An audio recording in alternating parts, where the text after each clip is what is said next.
So next ఇంకొక licence music licence కూడా ఉంటుందంట కదండి? అవును, మ్యూజిక్ లైసెన్స్. అది ఎట్లా ఉంటుంది ఏంటి? అది ఇండియన్ పర్ఫార్మెన్స్ రైట్ సొసైటీ అనేసి ఉంటుంది. సో మనం రెస్టారెంట్లో మ్యూజిక్ ప్లే చేయాలన్నా, లైవ్ మ్యూజిక్స్ ఏమన్నా ప్లే చేయాలన్నా, లేకపోతే లైవ్గా క్రికెట్ మ్యాచ్ స్ట్రీమ్ చేయాలనుకున్నా సరే వీటన్నిటికి ఒక లైసెన్స్ ఉంటుంది. అది కూడా మ్యాండేటరీ. ఇది ఎక్కడ అప్లై చేసుకోవాల్సి ఉంటుంది? ఇది ఆన్లైన్లో ఉంటుంది. IPRS అని ఒక వెబ్సైట్ ఉంటుంది, Indian performance right society limited అని. మనం దాంట్లోకి వెళ్ళి అక్కడ కూడా మన స్పేస్ ఎంత ఏంటో చెప్తే వాళ్ళు ఒక ఎగ్జిక్యూటివ్ని పంపించి ఏరియాని అంతా ఇన్స్పెక్ట్ చేసుకొని మనం ఎక్కడ ఏ ఛానల్స్ స్ట్రీమ్ చేస్తున్నాము, FM యూస్ చేస్తున్నామా లేకపోతే లైవ్గా టీవీ యూస్ చేస్తున్నామా అవన్నీ చూసుకొని వాళ్ళు లైసెన్స్ ఇస్తారు. ఓకే, ఇది ఎంత ఖర్చు అవుతుంది పర్ ఇయర్ వచ్చేసి? ఇది స్క్వేర్ ఫీట్ని బట్టి ఉంటుందండి. మాకైతే 12,000 to 13,000 మధ్యలో అయింది. ఓకే, నెక్స్ట్ వచ్చేసరికి మొత్తం సెట్ అయ్యి ఇన్వెస్ట్మెంట్ అయిపోయింది, ఇంటీరియర్స్ అయిపోయింది, లైసెన్స్ కూడా సెట్ అయిపోయింది హ్యాపీగా. ఇప్పుడు మెనూ. సో మెనూ వచ్చేసి ఎలాంటి కేర్ తీసుకున్నారు మీరు? Like you know how different it is from others or ఎట్లా అసలు ఎలా తీసుకున్నారు మెనూకి సంబంధించి మీరు? బేసిక్గా మా మెనూ కార్డ్ మొత్తం 4 స్లైడ్సే ఉంటుందండి. పెద్ద హడావిడిగా కూడా ఉంటుంది. ఒక A3 పేపర్లో ఫ్రంట్ అండ్ బ్యాక్ ప్రిపేర్ చేసి లామినేషన్ చేసి పెట్టేస్తాం. సో కస్టమర్కి ఒక ఆల్బమ్ లాగా కనిపించిందంటే కొంచెం స్కేర్ అవుతారు. ఏంట్రా బాబు ఎంత బరువు ఉంది, ఐటమ్స్ ఒక్కొక్క దాంట్లో ఎన్ని ఉన్నాయి, ఎక్కువ ఉన్నాయి, అది అందరూ చదువుతారో కూడా లేదో డౌటే. తెలియదు. ఫస్ట్ 3-4 పేజెస్ చూడంగానే కొంతమంది గుండాగిపోయి కూడా ఉంటాయి ఇంత రేట్లా అనేసి. సో మేము ఆ కాన్సెప్ట్కి వెళ్ళలేదు. మాది మొత్తం ఎడు తిప్పినా సరే 170 ఐటమ్స్ ఉంటాయి మా దాంట్లో. 170 ఐటమ్స్ మేము 4 పేజెస్లో పెట్టేస్తాం. ఓకే, సో ఎప్పుడు అవైలబుల్గా ఉండేలా చూసుకుంటాం. ఎప్పుడు అవైలబుల్గా ఉండాలి. అండ్ కస్టమర్కి ఫుడ్ ఎలా వస్తుంది ఏంటి తెలియడానికి ఇక్కడ QR ఇస్తాం అనమాట. ఈ QRని స్కాన్ చేస్తే ప్రతి ఐటమ్ డిష్ నేమ్స్ అక్కడ కనిపిస్తూ ఉంటాయి. అక్కడ కొడితే దాని మీద ప్రతి ఐటమ్ ప్రిపరేషన్ ఎట్లా ఉంటుంది, వాటి ఇమేజెస్ ఏంటి అనేది ఆ QRలో వచ్చేస్తాయి. Okay okay, nice. సో మరి అన్ని ప్రతిరోజు సేల్ అవుతాయా? ఈవెన్ ఫ్రమ్ స్టార్టర్స్ నుంచి కావచ్చు, మీల్స్, డిజర్ట్స్, ఎవ్రీథింగ్ అన్నీ కూడాను? మా దాంట్లో ఏంటంటే ఎవ్రీ 1 ఇయర్కి మెనూ మారుస్తూ ఉంటామండి. ఒక టైం లైన్ పెట్టుకుంటాం. ఎవ్రీ 1 ఇయర్కి మనం న్యూ డిషెస్ అనేది ఇంట్రడ్యూస్ చేస్తూ ఉండాలి. దీంట్లో ఏ డిషెస్ అయితే బాగా సెల్లింగ్లో లేవు అవి తీసేస్తూ ఉండాలి. సో ఉండటం వల్ల మనకి నష్టమే. జనరల్లీ సేల్ అవని కూడా మన మెనూలో పెట్టుకున్నామంటే కస్టమర్ ఎప్పుడు అడుగుతారో తెలియదు. అడిగినప్పుడల్లా దానికి రా సపరేట్గా ఉండాలి, రా ప్రిపరేషన్ అంతా నీట్గా పెట్టుకొని ఉండాలి. అది సేల్ అవ్వకపోతే రా అంతా వేస్టేజ్ అవుతుంది. ఒక 1 ఇయర్లో మీ ఐటమ్ మీద ఎంత ఇన్వెస్ట్ చేసాము, అది ఎన్ని ప్లేట్స్ అయితే పంపించాము, మాకు దాని మీద రెవెన్యూ వచ్చిందా లేదా చెక్ చేసుకుంటాం. అది రెవెన్యూ జనరేట్ చేయట్లేదు, మాకు వేస్టేజ్ ఎక్కువ చూపిస్తుంది అంటే ఆ ఐటమ్ని 1 ఇయర్ తర్వాత తీసేస్తాం. ఓకే, సో దానికి రీప్లేస్మెంట్లో కొత్త డిషెస్ అనేవి ఇంట్రడ్యూస్ చేస్తాం. ఓకే, సో మరి స్విగ్గీ జొమాటోకి ఎట్లా ఎన్రోల్ చేసుకోవాల్సి ఉంటుంది ఏంటి? టోల్ ఫ్రీ నెంబర్ ఉంటుంది. టోల్ ఫ్రీ నెంబర్కి మనం కాంటాక్ట్ అయితే ఒక ఎగ్జిక్యూటివ్ వచ్చేసి కావాల్సిన డాక్యుమెంట్స్ అన్ని మనల్ని అడుగుతాడు. ఆ డాక్యుమెంట్స్ అన్ని మనం ఇచ్చిన తర్వాత స్టోర్ ఇంకా లైవ్కి వెళ్తుంది అన్నప్పుడు మనకి ఒక 15 to 30 days ఒక లెర్నింగ్ క్లాసెస్ లాగా ఉంటాయి అన్నమాట. మీరు ఎట్లా ఆర్డర్స్ తీసుకోవాలి, ఐటమ్స్ ఎప్పుడెప్పుడు ఎట్లా ఇవ్వాలి, కస్టమర్ పర్ఫార్మెన్స్ ఎట్లా ఉంటుంది, రెస్టారెంట్ పర్ఫార్మెన్స్ ఎట్లా ఉంటుంది ఏంటనేది మనకు ఒక ఏవీ లాగా ఉంటుంది. అది కొంచెం ట్రైనింగ్ లా ఉంటుంది. ఓకే, అది అంతా ఈ ప్రాసెస్ అంతా రెడీ అవ్వడానికి, స్టోర్ లైవ్ అవ్వడానికి మధ్యలోనే ఈ లెర్నింగ్ ప్రాసెస్ అనేది మనకి ఏవీస్ పంపిస్తూ ఉంటాయి. ఓకే, ఇట్లా చేయాలి అట్లా చేయాలి అని చెప్పి. ఇక నెక్స్ట్ వచ్చేసి మార్కెటింగ్ అండి. సో మార్కెటింగ్ సంబంధించి ఎలాంటి ప్రిపరేషన్ మీరు చేసుకున్నారు అండ్ ఎలా అసలు ఇనిషియల్ డేస్లో మార్కెటింగ్ చేసుకున్నారు? Food photography, food videography mandatory అండి. సెల్ఫ్గా నేను ఇన్ రెస్టారెంట్లో చేసింది. డిషెస్ అన్ని ప్రిపేర్ అయ్యి ఇవన్నీ ఓకే అని అనుకున్న తర్వాత వాటిని ప్రొజెక్ట్ చేయాలి.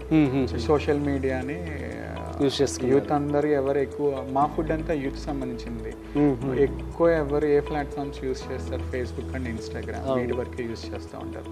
మేము దాంట్లోనే ప్రొజెక్ట్ చేయాలని అనుకున్నాం. ఫుడ్ ఫోటోగ్రఫీ, వీడియోగ్రఫీ తీసుకున్నాము. ఓకే, ఈ షూట్స్ అన్నీ అయిపోయిన తర్వాత Google SEO search engine optimisation ఉంటుంది.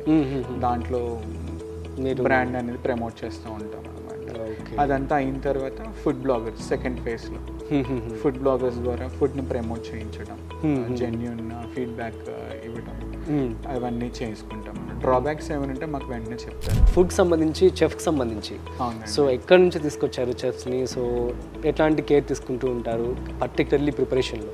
మామూలుగానే మౌత్ వర్డింగ్ ద్వారానే చెఫ్స్ అని దొరుకుతారండి మాకు. నైబరింగ్ బిజినెస్ ఉన్నప్పుడు కానీ సో మాకు ఇట్లా ఇంట్రెస్ట్ ఉంది మీ ఫుడ్ బిజినెస్లోకి వస్తున్నామని తెలిసిన వాళ్ళ ద్వారానే చెఫ్స్ అనేవి దొరుకుతూ ఉంటారు. ఓకే. నాకు ఫస్ట్ మెయిన్ చెఫ్ దొరికింది అట్లానే. ఓకే. అందరూ మా దగ్గర పనిచేసే వాళ్ళందరూ కూడా 22 నుంచి 29 ఏజ్ వాళ్ళు, అందరూ యంగ్స్టర్స్. చాలా ఎంతూజియాస్టిక్గా ఏదన్నా చేద్దామను, ఏదన్నా రెసిపీ ఏదన్నా తయారు చేద్దామని అన్నా కూడా చాలా క్విక్గా ఉండి ఎక్స్పెరిమెంట్స్ కూడా చేస్తూ ఉంటారు. ఓ నైస్ దెన్, సూపర్ అండి. మరి వాళ్ళకి హెల్త్కి సంబంధించి ఇప్పుడు ఎందుకంటే వాళ్ళు ఖచ్చితంగా ఇప్పుడు వేడిలోనే వర్క్ చేస్తూ ఉంటారు. ఫర్ ఎగ్జాంపుల్ ఎనీథింగ్, సో మీ యొక్క ఎంప్లాయీస్కి ఎటువంటి భరోసా మీరు ఇస్తూ ఉంటారు? సో లైక్ ఏంటి? ఈ రెస్టారెంట్స్ కిచెన్ స్టాఫ్ వరకు మాత్రం ఇన్సూరెన్స్ అనేది ఉంటుందండి. మేము ఒక ఇయర్లీ ఒక 2 lakhs ఇన్సూరెన్స్ అనేది వీళ్ళల్లో ఎవరికన్నా అన్ఎక్స్పెక్టెడ్ ఏదన్నా యాక్సిడెంట్ అయినా ఏదన్నా ఇన్సిడెంట్ అయినా సరే వాళ్ళకి ఆ అమౌంట్ ఉపయోగపడేలాగా రెస్టారెంట్లో స్టాఫ్కి ఇన్సూరెన్స్ అనేది ఉంటుంది. ఓకే. ఆ ఇన్సూరెన్స్ తీసుకుంటే అవి దాంట్లో కవర్ అవుతూ ఉంటాయి. బిజినెస్ సంబంధించి అన్ని విషయాలు కూడా మీకు అర్థమైందని చెప్పి అనుకుంటున్నాను. ఇన్వెస్ట్మెంట్ కావచ్చు, రా మెటీరియల్ కావచ్చు, చెఫ్స్, లైసెన్స్, ఎవ్రీథింగ్. ఇక మనకి ఫైనల్గా కావాల్సింది ఏంటి? డబ్బులు. సో ఎంత లాభం వస్తుంది, ఎంత టర్న్ ఓవర్ వస్తుంది. సో ఫుడ్ ప్రోడక్ట్స్ సంబంధించి ఎంత ఖర్చు అవుతుంది పర్ డే వచ్చేసి మీకు మొత్తం కలిపి? డైలీ ఒక 20 to 25 మధ్యలో అవుతుందండి. 25,000, 20 నుంచి 25,000 వరకు. అంటే మొత్తం ఇంట్లో మనం రెంట్ మంత్ కట్టేదాన్ని డివైడెడ్ బై 30 చేసుకున్నా 31 చేసుకున్నాం. పర్ డే ఇంత రెంట్ కడుతున్నాము. నెలకి కరెంట్ బిల్ 80,000. మా దాంట్లో కొంచెం మెషినరీ ఎక్కువ ఉంటుంది. 60 to 80 మధ్యలో పవర్ బిల్ వస్తూ ఉంటుంది. ఓకే. సో దాన్ని డివైడెడ్ బై 30 చేసుకోవటం. సో మనకు వాకిన్స్ ఎంతమంది వస్తున్నారు, లాస్ట్ మంత్ ఇప్పుడు ఏ వీక్లో అయితే ఉన్నామో లాస్ట్ మంత్ ఆ వీక్లో క్యాలిక్యులేట్ చేస్తాం. లాస్ట్ మంత్ ఫస్ట్ వీక్లో, ఇప్పుడు ఈ మంత్ ఫస్ట్ వీక్లో ఉంటే లాస్ట్ మంత్ ఫస్ట్ వీక్లో మనకు సేల్ ఎంత అయింది, సో దాన్ని దీంతో అలా కంపేర్ చేస్తూ ఉంటాం అన్నమాట. మంత్లీలో ఆ వీక్తో ఎలా ఉంది, ఈ వీక్లో ఎలా ఉంది. సో ఇప్పుడు 20 to 25,000 ఖర్చు అవుతుంది. అవును. సో దాని మీద పర్ డేకి వచ్చేసి ఎంత టర్న్ ఓవర్ వస్తుంది? డే సేల్ డిపెండ్స్ అండి. ఇప్పుడు అదే ఇప్పుడు యావరేజ్గా మేము చేసుకునే సేల్ అయితే 70 నుంచి 80 మధ్యలో ఉంటుంది. 80,000, 70 to 80,000 పర్ డే యావరేజ్గా ఉంటుంది. మంత్ మొత్తం క్యాలిక్యులేట్ చేస్తాం. సో మంత్లీ వచ్చేసి 24 lakhs. ఓకే. సో ఇందులో అంత ఖర్చు తీసేస్తే లైక్ అంటే మాకు మెయింటెనెన్స్ కొంచెం ఎక్కువ పెడతామండి. అంత నీట్గా ఉండాలి. ఫస్ట్ మెయింటెనెన్స్ చాలా ఫోకస్ చేస్తాం. ఎంత ఎక్కువ మెయింటెనెన్స్ చేస్తే అంత ఎక్కువ లైఫ్ పెరుగుతుంది అనమాట. మన ఇక్కడ ఈ ప్రాపర్టీలో ఉండడానికి అంత లైఫ్ పెరుగుతూ ఉంటుంది. అండ్ థీమ్ మార్చడానికి కానీ రెనోవేట్ చేసుకోవడానికి కానీ అన్ని ఛాన్సెస్ రావు మెయింటెనెన్స్ నీట్గా. ఎప్పుడైతే మెయింటెనెన్స్ తగ్గిపోతూ ఉంటుందో రెనోవేషన్ మీద ఎక్కువ ఖర్చు పెట్టాలి, థీమ్ మీద ఎక్కువ ఖర్చు పెట్టాలి. చేసుకునేది ఏదన్నా డే 1 నుంచి మనం ప్రాపర్గా ఉంటే రీఇన్వెస్ట్మెంట్ అనేది, రెనోవేషన్ అనేది చాలా తక్కువ ఉంటుంది. ఫ్రాంచైజ్ గురించి కూడా ఇప్పుడు చాలా మంది, మరి ఇప్పుడు బ్రాండ్ క్రియేట్ అయిపోయింది ఆల్రెడీ. సో ఇప్పుడు దీన్ని మీరు ఫ్రాంచైజ్ ఇవ్వడానికి సిద్ధంగా ఉన్నారా, ఇస్తున్నారా ఆల్రెడీ? కొంత చాలా డీల్స్ వచ్చినాయి, క్వైరీస్ చాలా వచ్చినాయి. బేసిక్గా డీల్స్ కాదు, క్వైరీస్ వచ్చినాయి. సో గైస్, ఈ యొక్క ఫుడ్ రెస్టారెంట్ స్టార్ట్ చేయడానికి కిచెన్ అనేది చాలా చాలా ఇంపార్టెంట్. సో కిచెన్లో కావాల్సిన ఐటమ్స్ ఏమేమి ఉన్నాయో, అవి ఎంత ఖర్చు అవుతున్నాయో, అసలు ఎలాంటి అవసరం అవుతాయో చూద్దాం. సో తన మాటల్లో అడిగి తెలుసుకునే ప్రయత్నం చేద్దాం. సో సార్ చెప్పండి, లైక్ కిచెన్లో ఎలాంటి ఎక్విప్మెంట్ మీరు తీసుకున్నారు? మొత్తం ఇది మండీ, బేసిక్ ఇది మండీ సెటప్ అండి. అవును. కాంటినెంటల్ అండ్ మిడిల్ ఈస్టర్న్ రెండు కుజిన్స్ కలిపేసి ఉంటుంది మాది. ఓకే. సో ఫస్ట్ ఇక్కడ స్టార్ట్ చేసుకుంటే ఇది మండీ అన్నమాట. ఓకే. ఫస్ట్ దాని మీద ప్రిపేర్ చేసి ఇది వాటర్ వార్మర్. ఓకే. దీంట్లో మండీ అనేది కొంచెం హీట్నెస్ అనేది పోకోకుండా వార్మ్ చేస్తూ ఉంటుంది. ఒకసారి చూపిస్తారా అది? ఓకే. సో ఇందులో మండీ ప్రిపేర్ చేసి పెట్టేస్తారు. ఓకే. డైలీ ఇట్లా 35 to 40 kgs అట్లా ప్రిపేర్ చేస్తూ ఉంటారు. ఓకే. తర్వాత ఇవి బర్నర్స్ అన్నమాట. హెవీ బర్నర్స్ ఉండాలి. అవును. బిర్యానీ చేసేటప్పుడైనా మండీ చేసేటప్పుడైనా చాలా హెవీ బర్నర్స్ అనేవి ఉండాలి. ఓకే. సో ఎంత ఉంటుంది కాస్ట్ ఒకటి అది ఇది కానీ? ఇది ఒక 55 నుంచి 60 దాకా ఉంటుంది. ఓకే. ఇది ఒక 20,000లో వచ్చేస్తుంది మనకి. ఇది జస్ట్ ఇది దీంట్లో వాటర్ పెట్టుకొని దాన్ని హీట్ చేసుకోవడం వరకే. మన ఇంట్లో ఎట్లయితే వాటర్ హీటర్స్ ఉంటాయో, కాకపోతే ఇది కొంచెం లార్జ్ స్కేల్లో ఎక్కువ వాటర్ని చేస్తూ ఉంటుంది. ఆల్మోస్ట్ ఇది ఒక 30 liters దాకా ఉంటుంది వాటర్. మంచి టెక్నిక్ తెలిసింది రోజు నాకు. నెక్స్ట్, సో బర్నర్ అది. సో మెయిన్ అది హైలైటెడ్ డిష్ ఏంటంటే అది ఫస్ట్ మటన్ బాయిల్ చేయాలి దాంట్లో. ఓకే. ఓకే. అదొకటి కాస్ట్ వచ్చేసి 30,000 దాకా ఉంటుంది. మటన్ బాల్ చేస్తారు. Okay okay. హెవీ బర్నర్ అనమాట. ఓకే. నెక్స్ట్ ఇవన్నీ కూడా డైలీ మార్నింగ్ 8 o'clock వచ్చేస్తారు వీళ్ళందరూ. అవునా? 8కి వచ్చేసి మటన్ ఎంత బాగా కుక్ అయితే ఫుడ్ అంత టేస్టీగా వస్తుంది. సో కస్టమర్ అడిగిన వెంటనే ఐటమ్స్ అప్పటికప్పుడు స్క్రాచ్ నుంచి మొదలు పెట్టాలని కొంచెం టైం పడుతుంది. అవును. సో మండీలో ఏంటంటే స్క్రాచ్ నుంచి మొదలు పెట్టాలంటే ఈజీగా ఒక్కొక్క డిష్ చేయడానికి 1 hour ఈజీగా పడుతుంది. సో వీళ్ళు ఏం చేస్తారంటే మార్నింగ్ రాగానే చికెన్ తీసుకొని చికెన్ మ్యారినేట్ చేసిన పీసెస్ తీసుకొని ఆయిల్ ఫ్రై చేసేసుకొని హాట్ కంటైనర్ హాట్ ప్యాక్స్లో పెట్టేసుకుంటారు. ఓకే. హాట్ ప్యాక్స్లో పెట్టేసుకుంటారు. హాట్ ప్యాక్స్లో ఫస్ట్ ప్రిజర్వ్ చేస్తారు. ఓకే. ఎప్పుడైతే మళ్ళీ కస్టమర్ అడుగుతారో ఓకే అది కొంచెం ఒక 70 to 80% కుక్ అయిన మీట్ అది. ఓకే. సో మళ్ళీ దాన్ని తీసుకెళ్ళి ఆయిల్ ఫ్రైర్లో వేసేసి 100% కుక్ అయిన తర్వాత కస్టమర్కి అనేది ఇస్తారు. Okay okay. సో ఎంతసేపు వరకు అది ఉంటుంది హైజీన్గా, లైక్ వాట్ వి కాల్ ఫ్రెష్గా?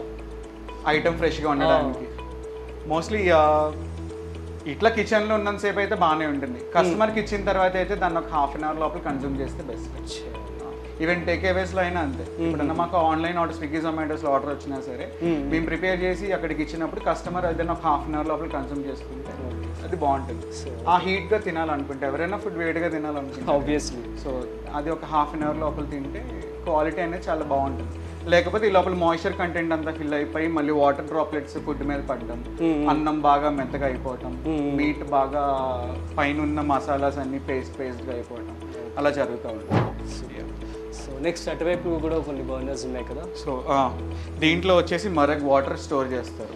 ఈ కింద దాంట్లో వచ్చేసి మరగ్ వాటర్ స్టోర్ చేస్తారు. అంటే హీట్ వాటర్ రైస్ ఉపయోగించడానికి ఈ వాటర్ అనేది చాలా మెయిన్ కీ రోల్ అన్నమాట. మనం బియ్యంలో ఎసరు కింద నార్మల్ వాటర్ యూస్ చేస్తాం, దీంట్లో ఏంటంటే మటన్ వాటర్ యూస్ చేస్తాం. ఓకే. మటన్ వెజ్ వాళ్ళకి సపరేట్ ఉంటుంది, నాన్ వెజ్ వాళ్ళకి సపరేట్. ఇది నాన్ వెజ్ వాళ్ళది. ఓకే. వెజ్ వాళ్ళకి అయితే ఇవేమీ యూస్ చేయము, జస్ట్ నార్మల్ వాటర్లో దాంట్లో మీట్ ఎసెన్స్ ఉపయోగించడానికి Maggi cubes, veg Maggi cubes, chicken Maggi cubes అని ఉంటాయి. నాన్ వెజ్ వాళ్ళకి అయితే మ్యాగీ క్యూబ్స్ ఏమి వేయక్కర్లేదు. వెజ్ వాళ్ళకి మాత్రం మ్యాగీ క్యూబ్స్ యూస్ చేస్తే సరిపోతుంది, వెజ్ మ్యాగీ క్యూబ్స్. తర్వాత ఇది ఆల్ఫహామ్ గ్రిల్లింగ్ మెషిన్. ఓకే. సో ఇదేంటనంటే బొగ్గుల మీద కాల్ చేసేది అనమాట. తక్కువ ఆయిల్తో యూజ్ చేసి మస్టర్డ్ ఆయిల్ యూజ్ చేసి కుక్ చేస్తారు. ఆ మిగతా వాటి అన్నిటికి సన్ఫ్లవర్ ఫార్చ్యూన్ బ్రాండ్ యూజ్ చేస్తాం మేము.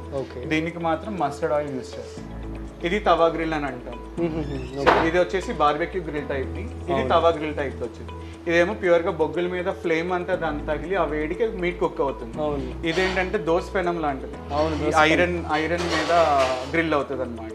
దీంట్లో బోన్లెస్ చికెన్ కానీ ఫిష్ కానీ గ్రిల్ చేయడానికి ఇది యూజ్ చేస్తాం. He is the main chef for the middle eastern. మండి ప్రిపేర్ చేయాలన్న కొంచెం ఎక్స్పర్ట్. దీనికి ఒక 6 years నుంచి ఎక్స్పీరియన్స్ ఉంది. శ్రీకాంత్ ఇతని పేరు. తెలుగేనా? తెలుగు అతను. నైస్ అండి. So good. సో ఇదంతా వచ్చేసి కాంటినెంటల్, ఓన్లీ ఫర్ పాస్తాస్ వరకే. మా దాంట్లో పాస్తాను స్టార్టర్స్ మాత్రం ఈ సింగిల్ బర్నర్ మీద ప్రిపేర్ అవుతా ఉంటుంది. ఇది మసాలా బాక్సెస్, ఇది కాంటినెంటల్ వాళ్ళ మసాలా బాక్సెస్ ఉంటాయి. ఇది వచ్చేసి వర్టికల్ 4 door ఫ్రీజర్ అనమాట. ఇది ఓన్లీ ఫర్ మీట్ వరకే యూజ్ చేస్తాం. మీట్ ఏదొచ్చినా సరే నీట్గా దాన్ని క్లీన్ చేసేసుకొని మ్యారినేట్ చేసేసుకొని దీంట్లో ఫ్రోజ్ చేస్తారు. దీంట్లో ఏది ప్రిజర్వ్ చేసినా సరే షెల్ లైఫ్ దీనికి ఒక 16 hours నుంచి 24 hours వరకు దీంట్లో స్టోర్ చేస్తారు. దాని తర్వాత కూడా రా అనేది యూజ్ అవ్వకపోతే అది వేస్టేజ్ కింద కౌంట్ చేసి దాన్ని డంప్ చేసేస్తాం. ఓకే. సో దీని కాస్ట్ ఎంత ఉంటుంది? ఇది ఆల్మోస్ట్ ఒక 90,000 దాకా ఉంటుంది. ఇది -10 దాకా వర్క్ చేస్తుంది. -10 కంటే ఇంకా డెప్త్కి వెళ్ళొచ్చు, బట్ అక్కడ దాకా అనేది మీట్ ఫ్రోజ్ చేసినా అంత మంచిది కూడా కాదు. సో అంత ఎక్కువ లాంగ్లో అంత ఎక్కువ ఫ్రోజన్లో పెట్టాం మేము. ఇదంతా వచ్చేసి వెజిటేబుల్ ఫ్రీజర్. ఓకే. దీంట్లో ఓన్లీ వెజిటేబుల్స్ వరకే స్టోర్ చేస్తాం అనమాట. ఇదంతా ప్యూర్ వెజ్, దీంట్లో నాన్ వెజ్ అనేది ఎక్కడ ఏది పెట్టాం. ఇంకా లీఫీ వెజిటేబుల్స్ అయినా పన్నీర్ అయినా సరే, ఏది చీజ్ ఉన్నా సరే, బ్రోకలీస్ కానీ ఏది ఉన్నా సరే మొత్తం దీంట్లోనే స్టోర్ చేస్తాం. సపరేట్ డిపార్ట్మెంట్ ఉంటుంది. ఇది ప్రిపేర్ చేయడానికి సపరేట్ డిపార్ట్మెంట్ ఉంటుంది. రైస్ ఓన్లీ కుక్ చేసేది మాస్టర్ ఒకటే ఉంటాడు. తను ఎప్పుడు రైస్ అయిపోతున్నా సరే ఇంకొక 2 plates 3 plates వరకు వస్తున్నప్పుడు వెంటనే రైస్ ప్రిపేర్ చేసుకోవటం కానీ అంతా అతను. సో మార్నింగ్ నుంచి ఈవినింగ్ దాకా ఫుడ్ కుక్ వన్ డే పనిలో మాత్రం తనే ఉంటాడు. మొత్తం అతనే ఉంటాడు. అతని కింద ఆల్మోస్ట్ ఒక 6 members ఉంటారు, 5 to 6 members ఉంటారు. అతను కిచెన్ క్యాప్టెన్ అన్నట్టు. మీ అందరు కిచెన్ మార్వెల్స్ అని అంటాము, వాడి క్యాప్టెన్ ఆ మార్వెల్స్కి. వాడు చెప్పినట్టే కిచెన్ అతను నడుస్తూ ఉంటుంది. ఓకే. యా సో గైస్ చూసాం కదా. సో రెస్టారెంట్కి సంబంధించి కిచెన్ అనేది చాలా ఇంపార్టెంట్. సో దాన్ని ఇంత మంచిగా వాళ్ళు డిజైన్ చేసుకున్నారు. సో ప్రతి ఒక్క ఎక్విప్మెంట్ కాస్ట్ కూడా తను చెప్పడం జరిగింది కాబట్టి సో మీ యొక్క బిజినెస్ కూడా ఉపయోగపడుతుందేమో ఆలోచించుకోండి. గైస్ మీ అందరికీ కూడా అర్థమైందని చెప్పి అనుకుంటున్నాను. సో ఇప్పుడు లాస్ట్గా ఏమైనా టిప్స్ స్టార్ట్ చేయాలనుకుంటున్నారు మా సబ్స్క్రైబర్స్ అందరూ కూడా, వాళ్ళకి ఫైనల్ టిప్స్ ఏమి ఇస్తారు? ఒక మంచి ప్లాన్తో వస్తే అంతే బాగుంటుంది. ఏదైనా ఫస్ట్ రీసెర్చ్ ఈజ్ ఇంపార్టెంట్. ఏదైనా మనం ఒకటి చేయాలని అనుకుంటున్నామంటే ఆలోచించడం కూడా కాకుండా పెన్ను పేపర్ పట్టుకొని కూర్చోవాలి. ఎన్ని యాంగిల్స్ నుంచి చూడాలనుకుంటున్నాం అన్ని యాంగిల్స్ నుంచి చూసి తర్వాత దాన్ని స్టార్ట్ చేయాలి. అది చాలా మెయిన్. ఓకే, R&D చేయకోకుండా ఒకేసారి సముద్రంలోకి దూకటం వేరు. ఫస్ట్ నేను దూకటమే చెరువులోకి దూకినట్టు ఫీల్ అయ్యాను బేసిక్గా. అప్పట్లో నాకు అది సముద్రం. బట్ ఇంత పెద్ద దాంట్లోకి వచ్చినప్పుడు ఫస్ట్ నేను ఫుడ్ ట్రక్ స్టార్ట్ చేసినప్పుడు ఇప్పుడు ఆలోచిస్తే చెరువులా ఉంది, ఇప్పుడు సముద్రంలా ఉంది. సూపర్ అండి, ఒక చాలా ఇన్స్పిరేషనల్గా కూడా ఉంది మీ యొక్క జర్నీ అన్నది. సో చక్కగా కాలేజ్ డేస్ నుంచే ఆ థాట్ ప్రాసెస్తో ఉన్నారు కాబట్టి so now you are here. So guys ఈ యొక్క బిజినెస్ స్పుడాటో రెస్టారెంట్, సో మీరు కనుక ఇలాంటి బిజినెస్ స్టార్ట్ చేయాలనుకుంటే ఖచ్చితంగా మీకు 75 లక్షల రూపాయల వరకు చేతిలో డబ్బులు ఉండాల్సిందని చెప్పి అంటున్నారు. అండ్ సో ఎంత కాదనుకున్నా తనకి లాభం అయితే చాలా ల్యాక్స్లోనే లక్షల్లోనే ఉంటుందని చెప్తున్నారు. ఎందుకంటే దాన్ని ప్రాపర్ రీసెర్చ్ చేసి ఇండస్ట్రీలోకి వచ్చారు కాబట్టి మార్కెట్లోకి. సో మీకు కూడా ఈ యొక్క ఐడియా నచ్చిందని చెప్పి అనుకుంటున్నాను. సో మీ యొక్క బిజినెస్కి మీ యొక్క ప్రాసెస్కి ఉపయోగపడుతుంది అని చెప్పి అనుకుంటున్నాను కాబట్టి సో యూస్ చేసుకోండి. అండ్ ఇంకొక విషయం, ఈ యొక్క బిజినెస్ కనుక మీకు పక్కా అర్థమైందని చెప్పి అనుకుంటున్నాను. ఇంకా ఏమైనా డౌట్స్ కనుక మీకు ఉన్నట్లయితే సో మన ఫ్రీడమ్ యాప్లో ఆల్మోస్ట్ 1200కు పైగా కోర్సెస్ అనేవి ఉన్నాయి. సో ఎవరైతే మెంటర్స్, ఎవరైతే బిజినెస్ చేసి ఎవరైతే లాభాలు గడిస్తున్నారో వాళ్ళే మీకు క్లియర్గా ఎక్స్ప్లెయిన్ చేస్తారనమాట. ఎలాంటి రీసెర్చ్ చేయాలి, ఎంత ఇన్వెస్ట్మెంట్ అంతా కూడా మీకు క్లియర్గా మాడ్యూల్స్ సహా మీకు ఉంటుంది. సో మీకు ఇంకా డౌట్స్ అనుకున్నట్లయితే అర్జెంటుగా వెళ్ళి ఫ్రీడమ్ యాప్ని డౌన్లోడ్ చేసుకోండి. అదేవిధంగా మన freedom app business Telugu YouTube ఛానల్ని సబ్స్క్రైబ్ చేసుకోండి. సో గైస్ మరో స్పెషల్ బిజినెస్ ఐడియాతో మళ్ళీ కలుద్దాం. చూస్తూనే ఉండండి freedom app business Telugu YouTube channel. This is Rajiv signing off.